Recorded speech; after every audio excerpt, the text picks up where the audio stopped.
I really wish that title was one of those clickbait bullshit we get accused of all the time. But nope, you read that correctly. What's up, Disgenerates? It's the Disc Golf World, recapping everything you need to know from round 2 of the Music City Open. I'm Jefferson, and alongside me as always, the one with all the holes in his game, Swiss Cheese. While we were working this morning, we got an alert that the round had been suspended. That was odd, because there was no rain in the forecast. Then I thought, no way we'd ever cancel a round due to there being too much wind. That'd just be crazy. Well, if that was crazy, call me my ex-girlfriend, because this is batshit. At that time, there was little information of what was going on. All that we were told was there were some threats made against the event. It wouldn't be too much longer when a message from Natalie Ryan would circulate social media that read, MCO is about to be delayed because someone threatened a mass shooting at the event over me competing. I talked with as many people on the grounds as I could about what they had heard. Basically what I'm trying to say is this is one big game of telephone, with a bunch of he said, she said, even some they said. The most common answer was somebody left a voicemail making not only a threat to Natalie Ryan, but the entire event. Kona had this to say about the situation over on Instagram. We are currently on a suspension, and when we first heard horns, we heard like 6 horns, and then all of a sudden we get a text from the DGPT that the suspension is due to a threat against the tournament. And I don't know what for, but we don't have violence in disc golf. I'm not stoked with what's happening. I have a horrible feeling in my chest. I don't like what's going on. Obviously, I don't know what kind of threat was made, but it doesn't matter if you're against something in the sport right now. But violence is not the answer, and threatening a tournament is not the way to go about changing something. This was at the point play resumed and we had arrived to the course, which was loaded with ops, or the police for the old folk. This was the first tournament I've ever experienced that there were people checking bags before entering the course. Not sure if this was already planned because of 420 or what, but plenty of people doing the walk of shame back to the car. I also heard this is what caused some of the delay, as there wasn't enough officials on the ground to handle the situation. Now I don't know if that's true or not, but your boy heard it, and now so have you. Here's the official DGPT statement that was released not too long ago. Jeff Spring addresses the seriousness of the matter and thanks the local law enforcement for their help, as the Pro Tour needed extra security at the event and even someone watching along Natalie Ryan's card. Ryan made this statement on Facebook after the round. My stance is going to be simple on this one. Don't threaten to kill people. Pretty fucking obvious. Didn't think I had to write that one down for you guys. I seriously don't care where you stand on the matter. We throw frisbees, no need to take it to that extreme. This gives off the same energy as the angry 13-year-old in a search and destroy lobby screaming slurs. We're no longer in 2014. There's ways to handle the situation. One being the courts. They have the final say on the subject. So instead of hateful comments online, use the resources out there to make your voice matter. Yelling out loud or typing harder on your keyboard isn't going to change something. Be more like Drew Gibson and make the change you want to see. Did I really just tell people to be more like Drew? That's a first. But before I send it off to Swiss for the FPO recap, I'll end with this question for those defending someone threatening murder. How in the world does killing anyone help women's sports?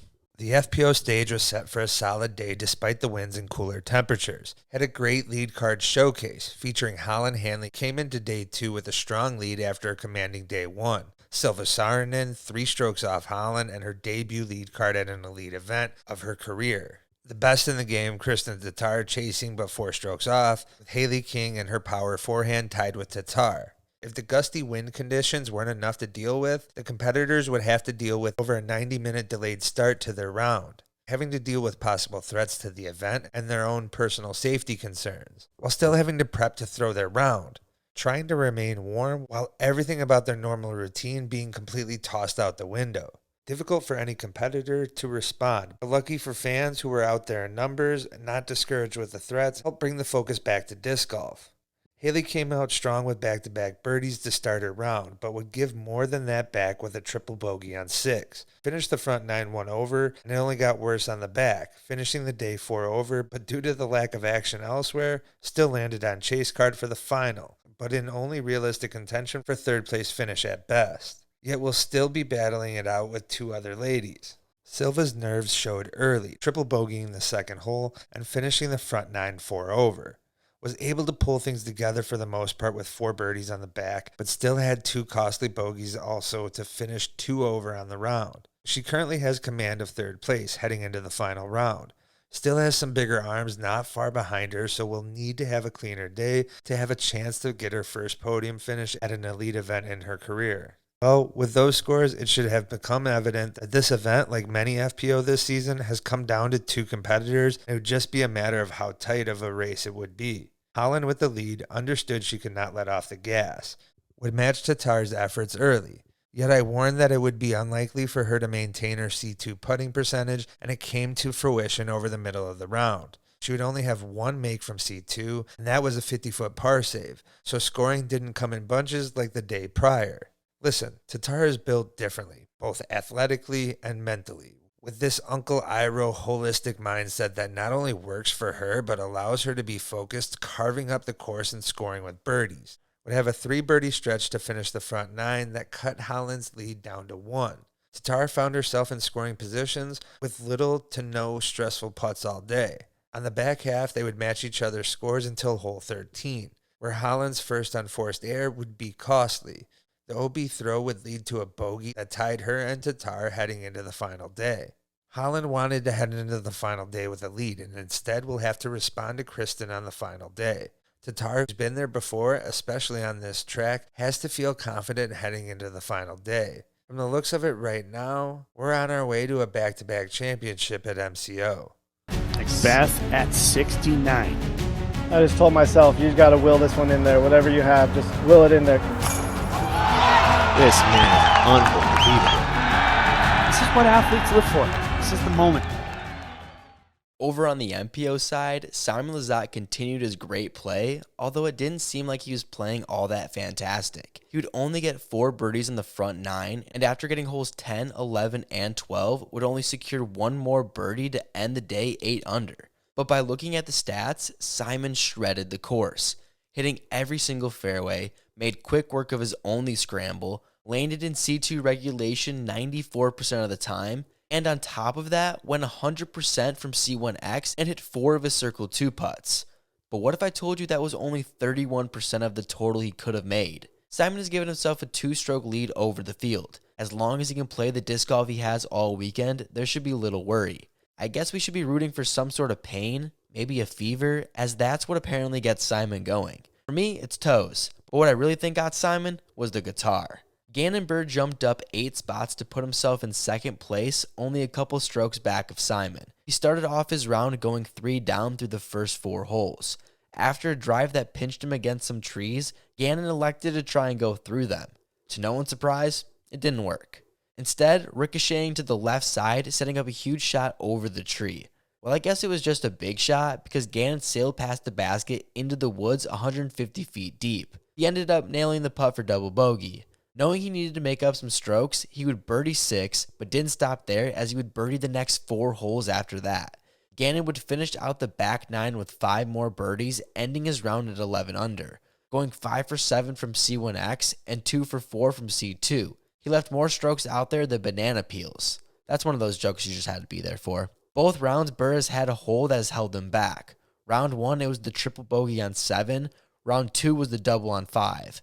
If he can avoid the big mistakes and continue to play clean disc golf while tightening up the putt down the stretch, I could see him making a push, especially since we all know the fact AB having 2 more wins this season has been weighing on him. Not necessarily in a bad way either, but in the sense that Gannon is hungry to be the best in the game, and he is one of the few players I watch that I feel will give it his absolute all to become the greatest he can, even if his diet is 90% chicken nuggets. Paul McBeth finds himself in a tie for 2nd at 18 down, so all you can stop with the washed up comments now. He played a clean round starting the day slow, only snagging 3 birdies in the front. Turned it up quickly on the back, getting the birdie on 10, got 12 and 13, and finished out with 3 more birdies, ending at 9 down, jumping up a spot and 2 back of the lead, banging 12 of his 14 C1X putts and 1 of his C2 putts. I'm predicting he'll need his best round of the tournament if he's going to win this one. Will we see a glimpse of McBeast, or are we going to get this McWash guy people have been speaking about? Chris Dickerson sneaks himself into another lead card appearance after 3 solid tournaments in a row. He would start his round slow, parring the first 3 holes, but would get it going with a birdie on 4 and kept it going through 7 until he would find some trouble on hole 8. This would be his one and only bogey for the round. Dickerson would play better on the back as he would grab birdies at 11 and 12 before snagging 3 more to end his round, finishing up at 8 under for the day, keeping him in solo 4th place, 4 back of the lead. Going 100% from C1X after jamming 9 putts and added 3 others from outside the circle. I know it doesn't seem like it, but Chris has been fighting some serious injury for some time now. Here's what he had to say on the matter. If I feel pain or whatever because of it, I'm going to try and play through it. You know, whenever it is painful, you just got to play through. You can't just quit. Moving day could not be more evident than who is on chase card. Saw 2 players climb their way onto the card. Jeremy Big Germ Coling tied the hot round with Gannon, only 11 under round, matched by someone nearly half his age. Look, I'm not sure how exactly Germ is doing it either, but I imagine he's greased up like that pitcher from the movie The Major League, slinging plastic with some help from a jalapeno. That round moved him up 44 spots and was great till that 3-putt finish. Nicholas Antala had a climb of his own, moving up 14 spots after a 10 under round and 15 under for the tournament. Nicholas only missed 3 putts on the round, and 2 of those were on hole 3, resulting in his only bogey. Went 5 of 6 from C2, and if it wasn't for Simon highlight putts, the talk would be about Nicholas' 3 hits from 50 plus feet. Nicholas will need to stack another round similar to today, and still need help from others to find the podium. Ricky Wysocki still near the top after a 7 under round and is tied at 15 under with Nicholas. 100% from inside the circle, but his C2 putt was what kept him from having a great round. Going 0 for the round, Rick certainly has the potential to pop, but needs too much help from those above him. Keep in mind on a track that doesn't cause too many bogeys. Rounding out the final chase card spot is Chris Clemens, who's looking to have his best finish of the season thus far. Had the opportunity to improve his score, but had 2 costly bogeys back-to-back, one on a 2-putt and the other after an OB stroke. Chris, the lefty, seems comfortable on this course and should put up some similar numbers, but plenty of people close that could push him down the leaderboard. Now for some round 2 quick hitters. Anthony Barella snags the only eagle of the day on the 972-foot par 5 with a 65-foot putt to seal it. Kyle Klein with DNF. Hopefully nothing too serious before we head into the first major of the season next week. Zach Melton shares a funny Paul story. All the true fans know they meant Omen. Apparently people weren't believing that Andrew Presno went 11 for 11 in Circle 2. They would be correct, as he said he actually went 0 for 3. Another case of stats being incorrect this year. Gannon Burr shows off that he dunks more than just birdie putts. Connor O'Reilly and Nico LaCascio taking some shots during the break. Ella Hansen makes a big mid-career change. That being her autograph, adding the new smiley face. Kat Murch and Stacey Ronsley bouncing up and down not only on the course, but on the teeter-totter as well. Speaking of a crazy cat, Holly Finley and Noah Fiveash go see Cat Williams. Some disc golfers celebrated the holidays in secret with an edible, others a quick rip of the pen, some own it by their car, and then there's Cat.